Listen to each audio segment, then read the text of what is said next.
नमस्कार, मैं रचना शर्मा। चढ़ती कला डैम टीवी देख रहे सभी दर्शकों का स्वागत करती हूं। आप देख रहे हैं टॉप 10 न्यूज। पिछले कुछ महीनों से भारतीय रेलवे पर कई हादसों की खबरें सामने आई हैं। इस घटनाओं के बीच अब एक और बड़ा मामला सामने आया है, जिसमें लापरवाही साफ नजर आ रही है। झांसी के ललितपुर देलवाड़ा में केरला एक्सप्रेस के 3 कोच टूटी हुई पटरी से गुजर गए। इस घटना में सौभाग्य से किसी भी यात्री को नुकसान नहीं हुआ। हालांकि ट्रेन रुकने के बाद गुस्साए यात्रियों ने हंगामा किया। ड्राइवर ने जब तक इमरजेंसी ब्रेक लगाकर ट्रेन को रोका, तब तक उसके 3 कोच टूटी हुई पटरी से गुजर चुके थे। यदि ट्रेन बेपटरी हो जाती तो स्थिति बहुत गंभीर हो सकती थी, जिससे कई यात्रियों की जान को भी खतरा हो सकता था। वहीं जब ट्रेन झांसी रेलवे स्टेशन पर रुकी तो यात्रियों ने जमकर हंगामा किया।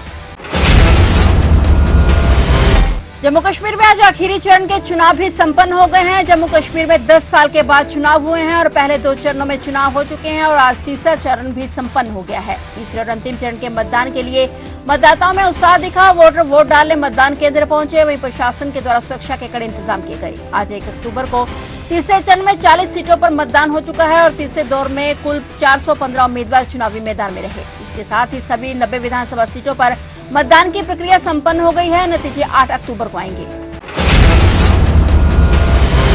हरियाणा में विधानसभा चुनाव के प्रचार के लिए महज 3 दिन समय शेष होने के कारण हर राजनीतिक दल ने प्रचार में अपनी पूरी ताकत झोंकी है। तो इसी कड़ी में हरियाणा में 4 चुनावी जनसभाओं को संबोधित कर चुके प्रधानमंत्री नरेंद्र मोदी आज एक बार फिर से हरियाणा में चुनावी जनसभा को संबोधित करने पहुंचे। प्रधानमंत्री मोदी ने आज हरियाणा के फरीदाबाद और पलवल में चुनावी हुंकार भरी और इस रैली के जरिए प्रधानमंत्री 9 विधानसभा क्षेत्र के प्रत्याशियों के लिए प्रचार करते नजर आए। हरियाणा विधानसभा चुनाव के लिए आज प्रधानमंत्री नरेंद्र मोदी की पलवल में रैली हुई। यह उनकी अंतिम जनसभा है, जिसमें मोदी पूरी ताकत से हुंकार भरते नजर आए।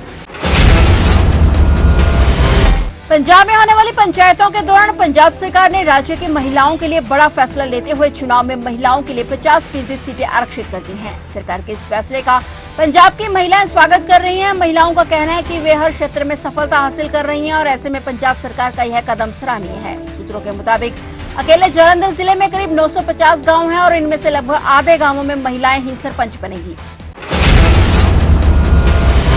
किसानों द्वारा डेराबस्सी के पास पड़ते दप्पर टोल प्लाजा को भी फ्री करार दिया गया है और इसके बाद वाहन यहां से बिना टोल द्वारा लिए गुजर रहे हैं। जानकारी मिली है कि चंडीगढ़ अंबाला हाईवे पर पड़ते दप्पर टोल प्लाजा पर किसान जथेबंदियां लखोवाल और उग्राहा द्वारा धरना लगाकर इसे फ्री करवाया गया है। इस दौरान किसानों टोल कर्मियों के बीच बहस भी हुई। किसानों का कहना है कि टोल कंपनी ने तानाशाही फैसला लेते हुए पुराने कर्मचारियों को नौकरी से निकाल दिया है और बाहर से नए कर्मचारी बुलाकर टोल प्लाजा पर तैनात कर दिए हैं। जो किसान जथेबंदियां किसी कीमत पर बर्दाश्त नहीं करेंगी। उन्होंने कहा कि यह धरना तब तक जारी रहेगा जब तक उनकी मांगे नहीं मानी जाती।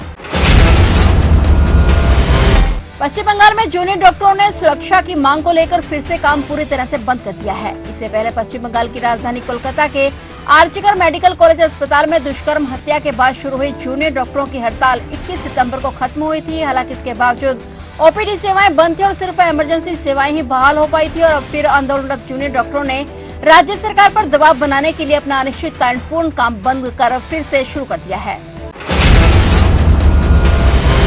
डेरा राधा स्वामी ब्यास के मुखी बाबा गुरिंदर सिंह ढिल्लों द्वारा पिछले दिनों अपने उत्तराधिकारी का चयन किया जा चुका है। उन्होंने जसदीप सिंह गिल को अपना उत्तराधिकारी मनोनीत किया है, जिन्हें सतगुरु के रूप में नाम दान देने का अधिकार भी होगा। इस बीच अहम खबर सामने आई है। डेरा ब्यास से उत्तराधिकारी को वीआईपी सुरक्षा दी गई है। यह सुरक्षा गृह मंत्रालय ने दी है। उत्तराधिकारी जसदीप सिंह गिल को सीआरपीएफ के कमांडो सुरक्षा देंगे। जसदीप सिंह गिल को जेड श्रेणी की सिक्योरिटी मिली है। बता दें कि डेरा ब्यास में लाखों की संख्या में संगतें पहुंचती हैं और उत्तराधिकारी घोषित होने के चलते उन्हें ये सिक्योरिटी मिली है।